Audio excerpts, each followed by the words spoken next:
कंगना रनौत सोसायटीतल्या त्या काकू आहेत ज्यांना वाटतं आमच्या इतकी हुशार पिढी जन्मालाच आली नाही. मग काय स्वतःला श्रेष्ठ दाखवण्यासाठी आम्ही हे केलं, आम्हाला ते करू दिलं नाही, ही कसली गटार पिढी जन्माला आली वगैरे वगैरे.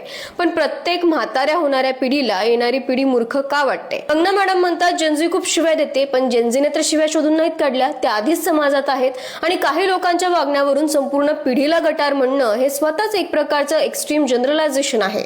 त्यांचा दुसरा आरोप, ही पिढी खूप अनसिरियस जनरेशन आहे. ही पिढी स्टार्टअप उभारते, एआय शिकते आहे, फ्रीलान्सिंग करते, जगभरातील कंपन्यांसाठी घरात बसून काम करते.